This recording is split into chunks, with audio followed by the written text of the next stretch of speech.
I think we will move now on, Dr. Olson, to your update on remote learning. Sure. So I only have a couple updates for the board. As the board knows, the CDC came out with new guidelines in terms of quarantine. And as of last week, we were waiting to see if the Illinois Department of Public Health was going to follow suit. They have indicated that they are going to support the CDC, but they have not come out with their official statement yet. We expect that to come out any day. So we're just currently waiting to see what is the language going to be, what is the specific guideline going to be, and are there any other guidelines that have changed at this time. On particular ideas of quarantine, we're just waiting to hear that piece. And when the Illinois Department of Public Health then makes those changes, then we'll make the changes accordingly as well. In terms of the metrics, really just watching it day to day after the Thanksgiving break, it's just continued to go higher and higher every day. I think that just an interesting difference is that while the number of new cases in Park Ridge and Niles are pretty similar, the positivity rate is much higher in Park Ridge right now than it is in Niles. I don't necessarily have reasons for why that is. It's just what the data is showing, at this time. With that being said, I think that I'd like to talk a little bit about the phrase moving the goalposts.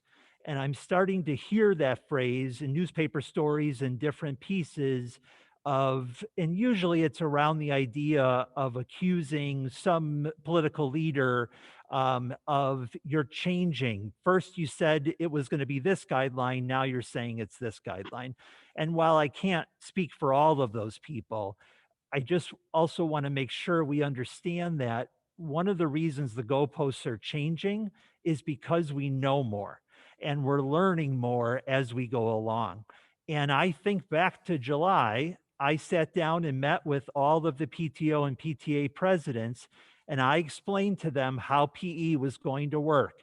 And a kid was going to throw a ball, and then a teacher was going to pick it up and clean it. And then they were going to hand it to the next kid, and he was going to throw the ball, and then we were going to clean it.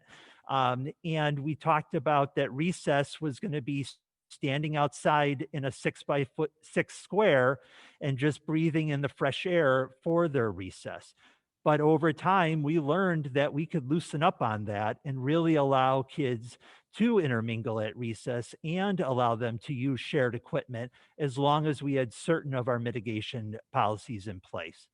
I think that what also is that when we were originally being told numbers and you're hearing 175 per 100,000 or 8% positivity rate, those feel like scarier thresholds.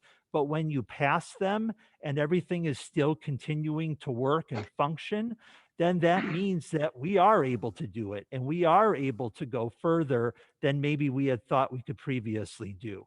So I think what's hard is that if you went to your doctor and had a procedure and then 5 years later went back to that doctor to have the same procedure and that doctor said, well, we've learned a couple things since then and now we do the procedure like this. Most people would say, that's what I want, not please let me go back to the old way that was worse. And so that as we learned that much more, we're able to make different decisions or better decisions than we did in the past with that information. I think what's really different from my doctor analogy is the fact that I said 5 years went by. And what happens here is sometimes it's only a day where all of a sudden new information has come in and then we need to adjust accordingly.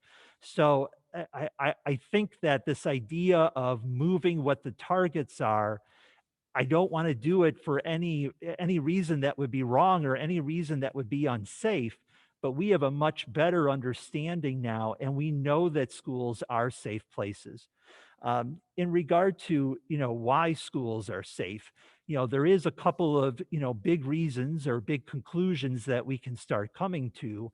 One of those is the fact that schools have a lot of mitigation pieces in place, that there are a lot of health procedures that have to be followed during the school day. And because of all that, it's allowing us to keep our schools healthy. And the other piece is that educators in general tend to be rule followers.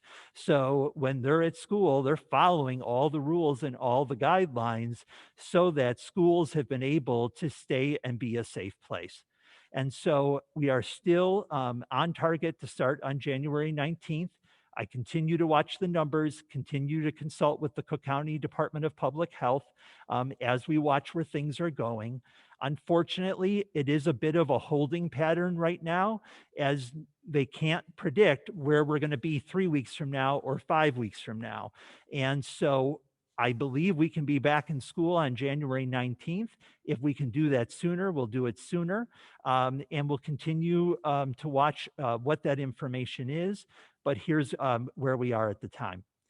Lastly, the Pandemic Advisory Committee has met once and is meeting again next week.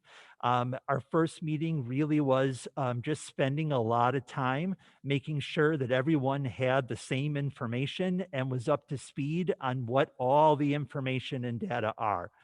We also spent a lot of time just answering questions and really being able to talk through why certain decisions were made, or why something needs to be this way or needs to be that way.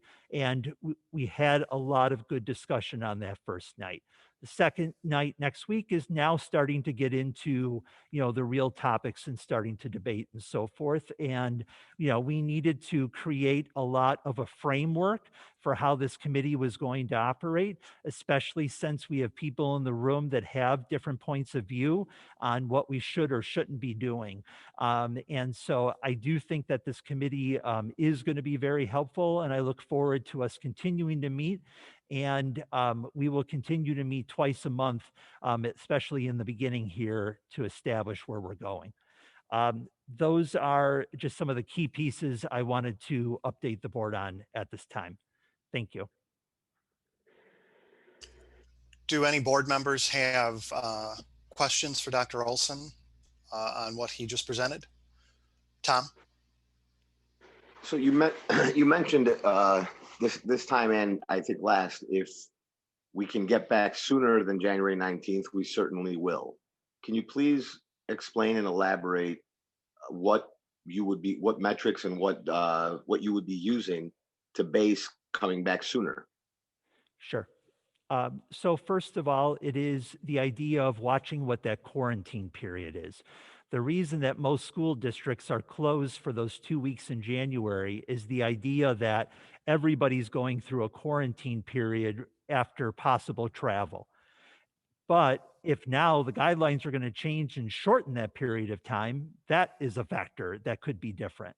But then that's also deciding, coming back a week earlier, coming back 3 days earlier, depending on what that guidance is and depending on what those numbers are. The other piece is just continuing to watch the trend to kind of see where we're heading. If the trend starts going down, that might be a sign that we could start earlier than January 19th due to that piece of information. I don't want to fool anybody that I think it's likely going to happen, but it definitely is a possibility and something that we're watching and considering as we go forward. Does that help? It does. Okay. What is the specific number that you use to decide whether the trend is going up or down, and in which direction you feel that, and how far off that number do we have to be for you to feel confident to move up those dates and get back to school sooner? Sure. So a lot of this obviously is following along with the Cook County Department of Public Health and how they are and what their guidance is. And that guidance so far has been they typically want to see a 2 week period. What happened in those 2 weeks? If we can see a trend over 2 weeks that's starting to head down, that's a very good sign. If looking over the 2 weeks, we can see the trend going up, then that's a concern. And so obviously they're looking at a larger picture, but they're putting it in 2-week chunks as they're watching what's going on. So if I wanted to go back to school tomorrow, then if I were talking to Cook County, they'd want to talk about the last 2 weeks from tomorrow. In terms of what numbers are we specifically looking at, the number of cases per number of new cases per 100,000 and that positivity rate are the two key numbers. Now, when I'm talking to Cook County, they're bringing in other numbers like what's going on in the hospitals, what the spread is currently in the larger county. Those kinds of things factor into their advice that they might be giving at that time. But those are the key things that we're watching.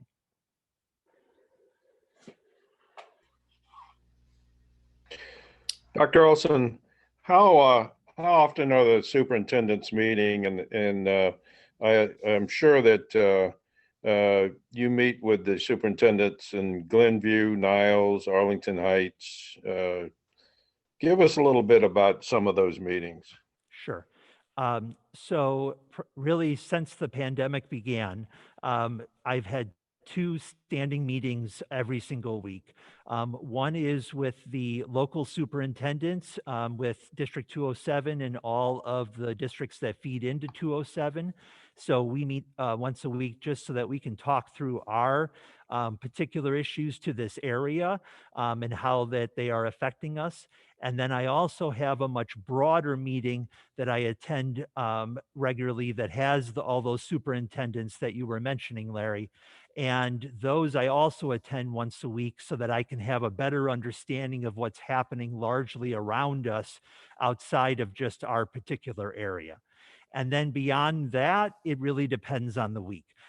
There are certain webinars or certain pieces that we as superintendents are regularly signed up for and attend, and those are on a variety of different topics in terms of COVID-19 and our response to it.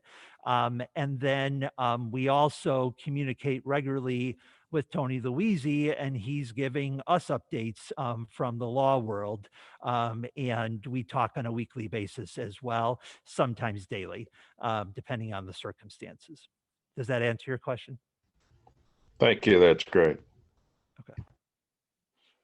So another question regarding decision to stay out till January 19th and stay in hybrid or stay at full at home. From what you said, you were using you weren't using the Illinois School Board recommendations because they really haven't given any. They've basically just said look at other stuff. So you're looking at other things. How do you take into consideration the private schools that have stayed in person learning and have done so with some decent amount of success in avoiding major outbreaks of COVID? And what have you done to analyze that situation and see if we can implement a similar process in our schools? And if you have already determined that that's impossible, can you please explain why? What is the reason why we can't do what private schools are doing? Is it because we're too big? Is it because we have staffing issues? Is it because whatever it might be? Sure. So, always I have to start the answer to a question like this is it kind of depends on the school. There are unique circumstances to every school and every district. So I would need to know more details to know exactly why that particular school made a decision. However, I can answer your question in general to give you some sense of the answer. Dr. Lopez and I visited one of the parochial schools in town and had a tour with the principal and talked through several of the aspects and spent an afternoon there really trying to understand their policies and procedures, but then also to have a better understanding of the guidance that's coming from the Archdiocese, as she was able to share a lot more information with us than we're able just to see in general. I also talked with another principal, another parochial school in town, and while it was only on the phone, it was the same kind of thing of gathering information on that. There are a lot of procedures between public and private that are very similar, or exactly the same, but there are a couple of differences. And one of those differences is that I have seen is that students are not spaced apart. It looks like a normal classroom with normal rows of students, lined up back to back. So under the guidance that we've been given by the Illinois State Board of Education is that we need to either be following 6 feet or as close to 6 feet as we possibly can, but they're not abiding by that. So because they're not abiding by that, that allows them to have many more kids in school and many more opportunities to have full classes 5 days a week, those kinds of things. Um, I think that there were some differences in terms of quarantine procedures, of how we would do it versus they would do it. For instance, if a student is identified as positive, they're only testing the students immediately around that student. Whereas we have more procedures about that entire classroom. Is so then they're able to have students more time in school and not quarantining as much, but we are doing that as a safety precaution. So those are a couple of the key differences and why, but then there might be specifics depending on the district. So you answered me a lot of the questions that I had on how they're doing it and why we're not, and what we're doing. However, with the things that they are doing, they're still not having, from what I understand, and please correct me if I'm wrong, any major outbreaks that are causing their schools to completely shut down for lengthy periods of time. And with the Illinois Department of Schools not really giving us stern rules, but rather recommendations, what is causing our district to not want to take a little bit more of, I guess I'm going to use the word risk, knowing that the schools in our area that are private are having some success in pushing the envelope a little bit. What is the reasoning that our district isn't interested in potentially maybe lessening the 6 foot to 4 feet so that we can fit more students? Doing the quarantining that the private schools are doing as opposed to the ones that you may recommend, since we are seeing that schools aren't becoming these major super spreaders. Is it something that this district would consider, or is it something that it has considered and then just decided, no, we don't want to do that? Can I just add one fact before he answers that I think may help a little bit, because we represent private schools also. Many of our private school clients have called and had us draft waivers of liability for their kids to attend private school. Public schools can't do that. We have to offer a free, appropriate public education, and we can't tie strings to it like that. So that is one of the major distinctions, are waivers of liability, which a private school can impose upon their student body. But there may be other answers, but I do think that's an important factor from the legal world with respect to liability. So since you brought that up, are you saying that if we, I'm trying to figure out, since the Illinois Department of Schools has not given us any stringent rules, if we were to go to 4 feet instead of 6 feet and quarantine only one class instead of the whole entire wing of the school, that would subject District 64 to potential lawsuits from parents whose children contract COVID, or a teacher or a parent, or something even worse? Are you saying that we would be open to that liability? That's the concern. That's the distinction between private and public schools, where again, many of our private schools are having the parents sign off on a waiver of liability. Whether so I understoed that. I'm asking, at the end of the day, specifically, have there been any lawsuits against public schools that have stayed open as of yet? And is it a real concern for our district that we should, as a school board member, that I should be extremely fearful of, that we are exposing ourselves if we do open our schools, not really understanding who's telling us we can't? First of all, it's a novel issue, right? This is the first time in 100 years we've dealt with this, but what persuaded many school districts that they were very worried about liability is when your insurance company, including yours, basically wrote all the school districts a letter saying you have no coverage for COVID-related cases. So there's the liability issue and the fact that they will in no way help you with legal fees, nor will they cover any kind of damages related to a COVID-related incident. They backed out completely. And as soon as those letters were sent out to many districts, that's where the risk of liability became very real for many school districts, knowing that, number one, it's an unknown, it's never happened before. And number two, your biggest protection, which is your insurance company, basically backed out and said you have no coverage for it. Did our insurance company in fact do that? Yes. So our district does not have coverage if someone were to sue us for a COVID-related injury. Correct. And that is for students, parents, and teachers alike, and staff members, and so on and so forth. Anyone that is within our building. They've excluded all coverage, both cover defense, your legal bills, and of liability for any COVID-related transmission or death or injury that would happen at school. So irregardless of whether we would win the case or not, we would be on the hook with taxpayer dollars to hire an attorney to defend it, however long that may take. 100% correct. Yes.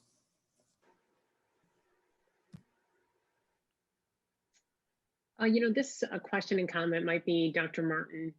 I know later on the agenda, we're talking about substitute teachers. We talked about it then at our last meeting. I think I noted was it last Friday's memo or the one before? I don't know, I'm losing track of time. But there was a plea, for if there's anyone interested in serving as a sub, we're looking for substitute teachers. Did we draw up any applications from that? We have received in the last week, I've received 2. Okay. And I think this is, there was some of the public comments were about resources and obstacles. I think if we as a community can help out with that, that will be a big help to the district in opening and keeping our schools open.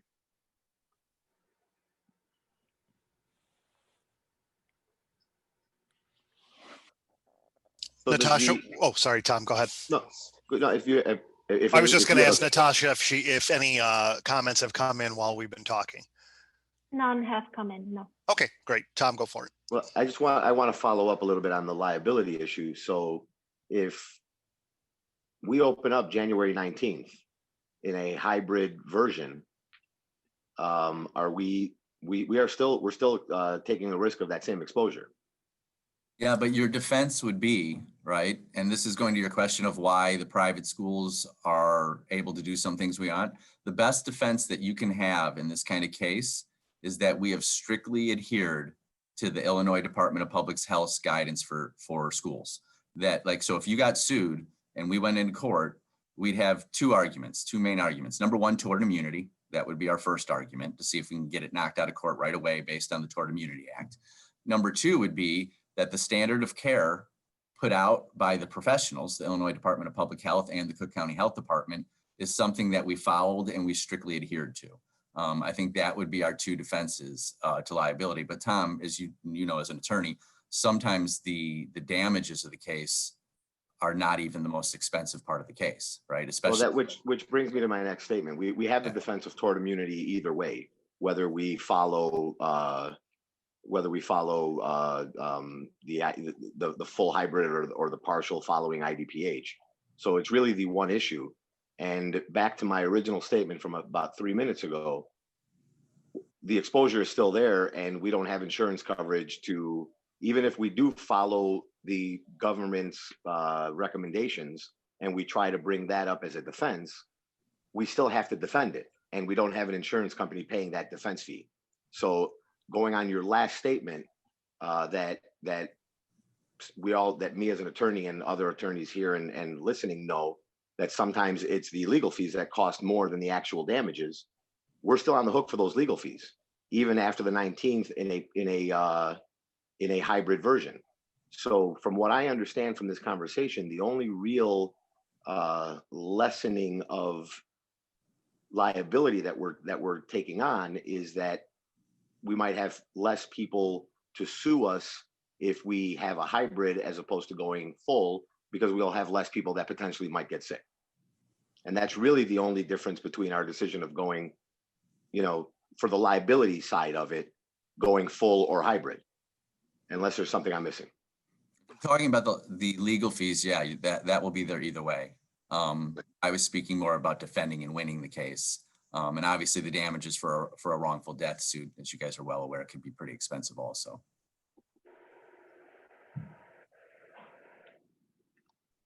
The one defense is still there on it, regardless of which way we go. So it's adding the second defense of following the IDPH guidelines. Yeah, and practically speaking, that by following the IDPH guidelines, you are creating a safe environment where hopefully you're not going to have that many people get sick. So you're limiting your risk by the fact that you're limiting the ability for people to get sick by, following the rules. So but at the end of the day, we're taking a large risk by opening up as full in person, and we're still taking a risk by opening up remotely. We're still risking taxpayer dollars either way. There's definitely a risk, but Okay. School districts do need to move forward and assess that risk and do the best they can and follow the rules. And I'm not advocating against in person. I'm just letting you know the lay of the land that's out there and why a lot of school districts got very worried when their insurance companies pulled out for that coverage. So my final question / comment is, this was very educational for me. I have expressed my interest in being more involved in decision making on COVID related issues, and after having this discussion tonight and elaborating a little bit more so other people can fully understand the liability issues, I feel that the board has an actual obligation now, and has had it all this time, to be a lot more involved because of the exposure of liability to our district and to our taxpayers. And I don't think it's fair that Dr. Olson take on that burden by himself. So I'm just laying it out there one more time that I'd like to see this board get a little bit more involved in these decisions, because if something does happen, it can become a liability to this district, regardless of whether we're following IDPH required recommendations or not. And we're going to be put in a position where we're going to have to decide, how we're going to pay for defending it, because apparently we don't have insurance coverage right now. So it's the elephant in the room, Tom, that we've been talking about for months and months now, but I would push this back on you. You said that the board should be more involved in the decision making, and I take that to mean we should vote on the decisions. Is that what you're saying, or are you saying that we should be in the day-to-day conversations with Dr. Olson about, the operational issues that he's dealing with, or both?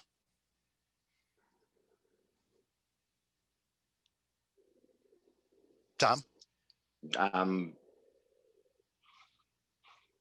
Because I think from the closed session last time that if a vote was taken at the conclusion of that closed session, and I think I heard you correctly as well too, it would have been 7-0 to support what Dr. Olson has done to date at that last closed session meeting. So I'm just curious because you're kind of implying that the board's not doing its job right now. No, so I'm curious. I'm not implying that the board's not doing its job. I'm advocating for the board to be more involved in the decision-making process. I think this board, including myself, learned a lot this evening from the questions we asked, from the questions I asked alone, something that we may not have known prior to this meeting. And I think that more involvement by us would be beneficial to our entire district. And I don't necessarily want to jump right to having to vote on everything our superintendent decides to do. However, if there's something in between, I would like that as a stepping stone to moving forward, and then maybe potentially considering voting if we fell down the road that we had to. But there is an issue of how, the interpretation of what we should be doing right now in the first place, and we're not quite sure if we should be voting or if we shouldn't be voting. And I'd like to know how many districts are voting or not voting, How many superintendents are doing this all on their own? How many districts are maybe not voting, but are giving a consensus on decisions to the superintendent prior to a decision being made?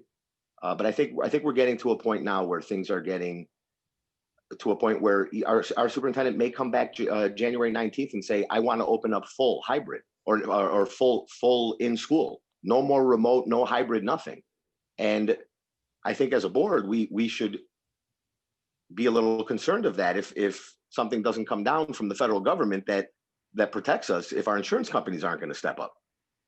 So it's the opposite of some of the concerns that some of our residents are having, but it's also on the other end. So I'm just a little concerned with the liability issues going on now. And, you know, if maybe our, legal team can answer if we keep letting the superintendent make that decision, are we actually as a board exposing ourselves as a board by not making those decisions? I'd like to know that answer as well.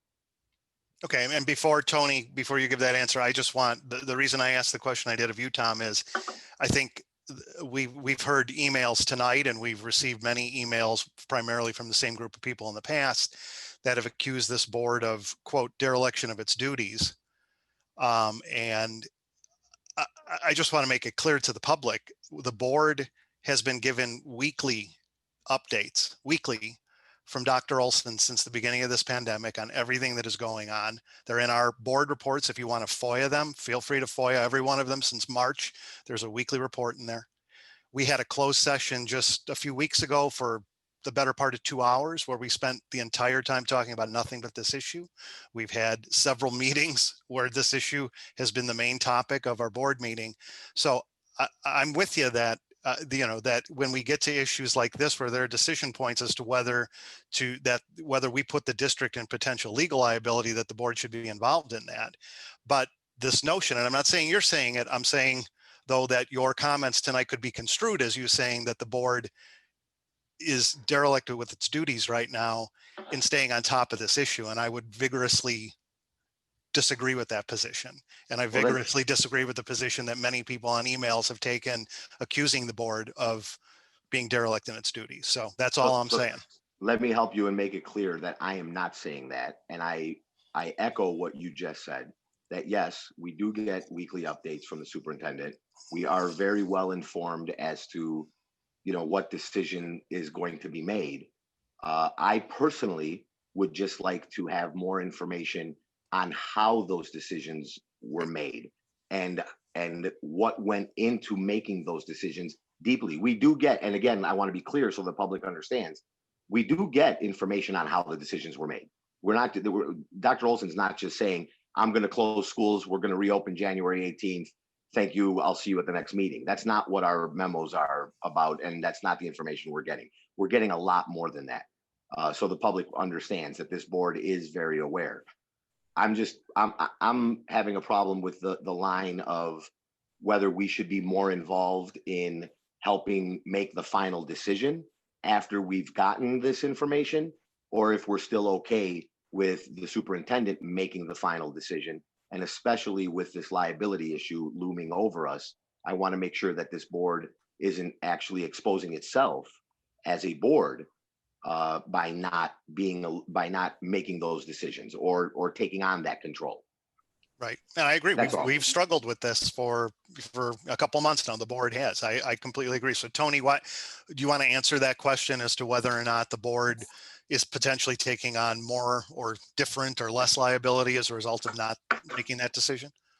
No, you're not taking it. Whether it's because as we've talked about in the past, the school code has given that authority to the superintendent. If you guys agreed with the policy, obviously you can take that back if you want and vote, but it would not change the analysis regarding liability, whether or not you guys voted on opening or closing schools. You guys would all be treated the same. Dr. Olson's working in the scope of his employment. Certainly opening and closing schools is within the purview of the board. So either way you go, there's not going to be any difference in liability. And to answer your other question, Tom, districts are handling it all different ways. Many districts have deferred to the superintendent or following the lead. Other districts, the board has chosen to vote when they're opening and closing. And others have done a hybrid where they vote on the big pieces, but they do defer to the discretion of the superintendent on certain day-to-day closures and building closures and things like that. So And- it's kind of across the board. And Tony, are you seeing some, I mean, I know I've read about some, so I'm assuming you've seen some personally and maybe have heard about it just in the industry, that there are boards that have disagreed with their superintendent and gone, zigged instead of zagged with wherever the superintendent went, right? Exactly. Yeah, where the superintendent has made a recommendation and the board has, vehemently disagreed. And has either asked the superintendent reconsider or has voted theirself, and then the superintendents have carried out the board's directive. And so the public is clear. Can you please just reiterate to everybody that even though this board has decided to allow our superintendent to make the final decisions, we still haven't relinquished our right to step in and disagree and say, no, you can't do it.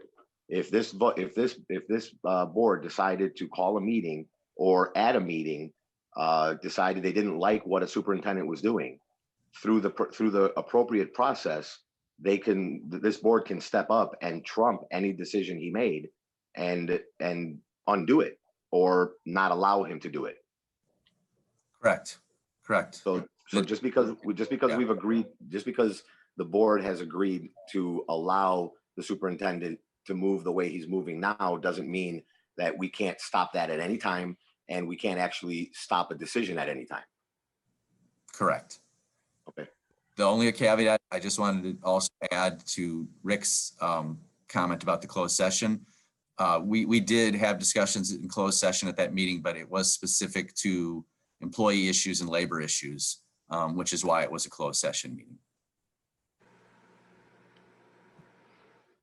Yeah, whatever discussions were in that closed session that had anything to do with the board and COVID were how this discussion was affecting those labor issues. The questions I'm asking now are how this discussion affects our schools, our students, and our taxpayers. Right. Correct. That's the reason I'm bringing it. That's the reason I'm bringing it up in open session, because I couldn't discuss that. I couldn't discuss that portion in closed. Exactly. Thank you. I just wanted to make sure that was clear to everybody. Yep. Yeah. And to flip it, Tom, how the labor issues are affecting our COVID decisions as well, too, just to be blunt and candid. That was also discussed in that closed session. So yeah, I asked the question today that was, politely trying to get some of that information given to me as well. How much of our decision is based on not being able to staff our schools? How much of it is based on, not having enough, we have issues where if a teacher gets sick, they have to quarantine for 14 days. There's potentially good news that can be dropped down to 7 or 9, but that's something that we'll deal with in the future, not current. But there's many issues as to why we haven't been able to maybe go to school more often or for more hours or for more days. And I just feel that whatever those issues are, I think our community would like to know in detail the reasoning. And I think that would alleviate a lot of the concern because they're not quite sure they're getting the detail. They're getting an idea of what our district's process is and what we're planning on doing, but the details are not there. And I think they're starving for those. And I was just hoping that my questioning today would help get some of those questions answered here in this live session so that I can alleviate some of those concerns. Staffing issues, Tom, you make a really great point. Many of you probably saw the Chicago Tribune article over the last week where they put the data out about how schools aren't super spreaders. I thought that was a good article around that data. What that article did not touch on at all is the issue that you just spoke about how hard it is for schools on a daily basis right now, adhering to the Illinois Department of Public Health's guidance to staff for in-person learning 5 days a week. When you consider how many staff members have asked for accommodations or had to take leaves due to underlying conditions. When we do have an incident in school, usually coming from outside, it's usually not spread at school. the rules that we do have to follow about quarantining and excluding people. And then, and we'll talk about this a little bit later, there's the symptom checks, right? Every day people are symptom checking, which could then exclude them from coming to work. And then you combine all of that with the fact, and there was just an article today out there again of how critical the issue is about substitute teaching right now. And again, you have another agenda item up tonight to try to address that issue for your district. But that is a real issue right now, is the lack of substitutes and the high volume of absences that are occurring due to COVID related issues. So that, very good point. That, Yeah, and that I just want to be a little clear that when I say staffing issues, and I'm glad you brought it up. There's a lot of reasons why we can't have certain teachers in our classrooms. There's certain teachers that just should not be there because of exposure and potential and risk and whatever their personal issues are. There's other issues where a teacher may have to travel to go see a sick family member of their own and then have to quarantine for 14 days on the way back. There's so many, with a district our size, with so many schools. I just wanted the public to understand, regardless of my personal position on whether schools should be open or not, that the logistics are really complex. And I think that's what they're starving for, is a little bit of understanding on those logistics, so that way someone's mind doesn't go run off and try to figure out, why we're doing what we're doing and then come up with their own reasoning. So I think if we were able to get a few more details out there and a little bit more logistics, we get a little bit of better understanding of why these decisions are being made. And I think tonight's meeting and this dialogue that we had over the last 20 minutes really helped get to that end. And I'm sure Dr. Olson can pick up from there and maybe send out a little bit more information to kind of wrap it all up in a nice little bow. And hopefully by January 19th, we can have a better understanding of how we can move forward for the rest of the 2021 portion of the school year. Can I make a quick suggestion? Oh, sorry. Go ahead, Natasha. No, We do have a public. Yeah, sure. Go ahead and read it. This one is from Kelly Lawrence. Hello. With the new data coming in, has there been any talk of the ISBE updating their guidelines? ISBE stands for Illinois State Board of Education. And I know we don't usually answer questions, but I mean, it's probably the Illinois Department of Public has been updating their guidelines on a weekly basis for the last 6 months. The document changes literally by the week, and they redline it in so that we can see the changes. The changes that are forthcoming that Dr. Olson spoke about earlier are around quarantine, potentially shortening those periods. And obviously the next big set of guidance that's probably going to be forthcoming in the next 4 to 6 weeks is going to revolve around vaccines. Hey, Tom, can you go on mute? I think we're getting some background noise. Thanks. Could I make a suggestion? You don't have to take this, but given the discussion that just went on tonight, is it possible, Dr. Olson, that we could take this, and maybe MJ, this is a question more for you, could we take this portion of the meeting and chop it into its own video that could be put on the district's website, apart from the entire board meeting, for an update, a community update on, remote learning? The part from when you started your presentation to to in a minute or so here when we end it. Yeah, we could do that. Okay. I think that might be question helpful. For I think Dr. it's a good Olson. idea. I had a question about the Pandemic Advisory Committee. So you have that new committee. You met once. You're going to meet in a couple of weeks. So I'm assuming there's overlap between that committee and then your pandemic planning team. So you're on the new, advisory committee, and so is Dr. Lopez, right? Yeah. So what do you envision the role of this new advisory committee to be? And are you going to give us more information about that? Are you going to make that info public? Are you going to make the committee members' names public? I mean, what's your plan for all of that? Sure.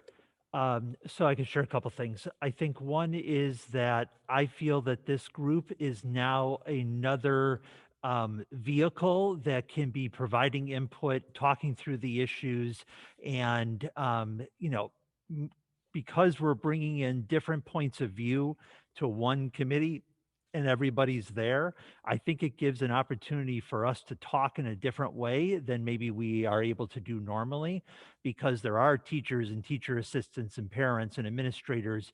You know, it allows there to be more of an understanding. For instance, even as at last week's meeting, there were parents asking teachers, well, how do you feel about this? Or, you know, tell us how this is really playing out in the classroom. And then there were teachers asking parents, how do you feel, you know, about this aspect of remote learning? So I think it is a good opportunity to have some more information to be able to bring to the table in order to make decisions. Kind of like I would, you know, typically do. I think I shared this at the last meeting.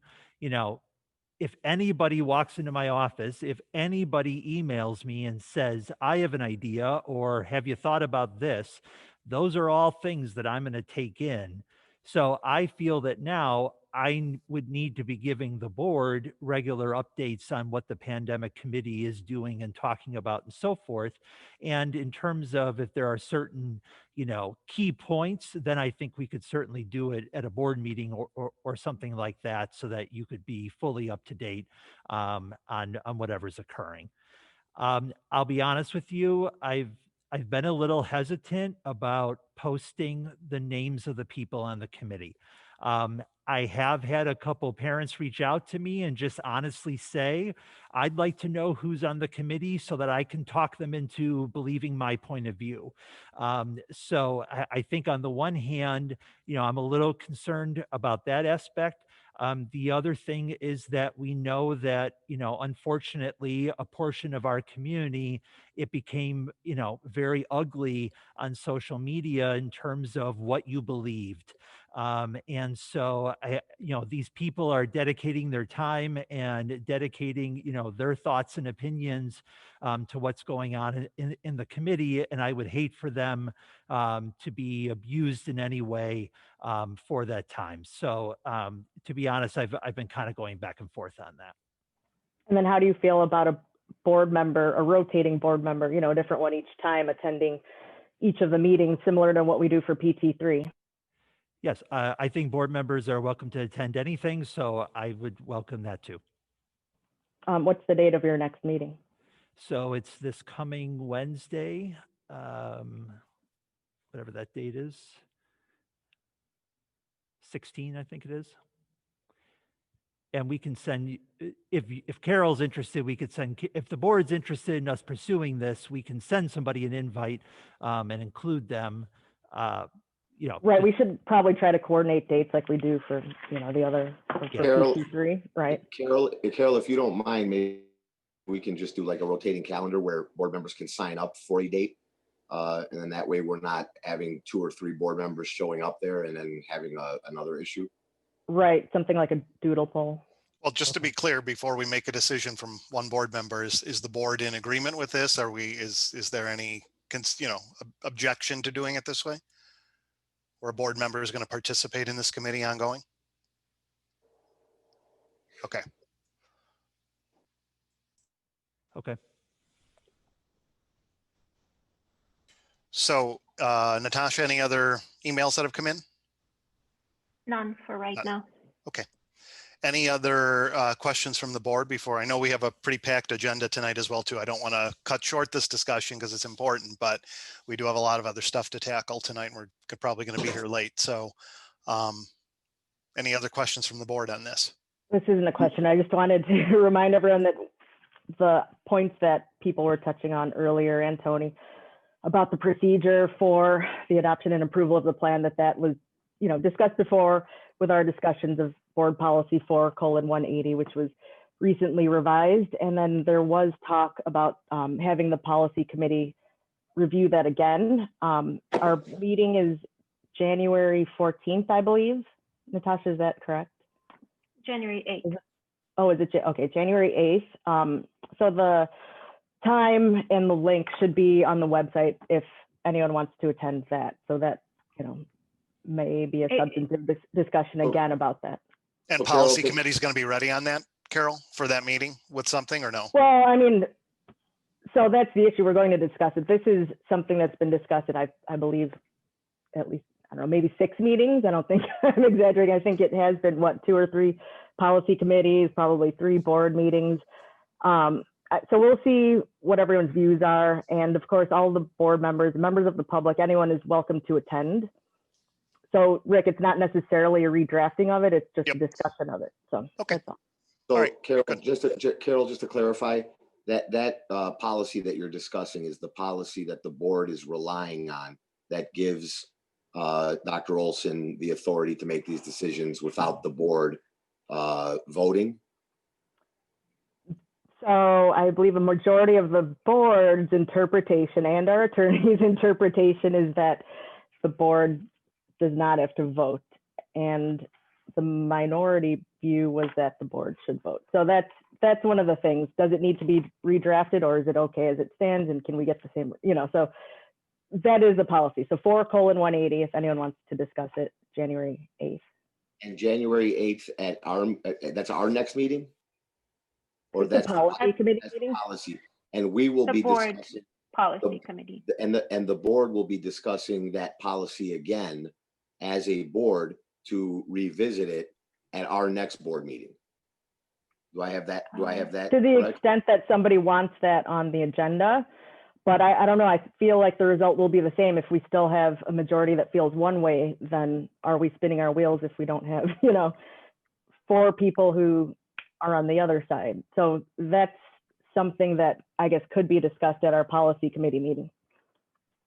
Well, I think if the policy committee is going to be discussing the policy itself, I think the board should either, we're going to have, if the policy committee comes with a recommendation to change something in the policy, we're going to have to vote on that, correct?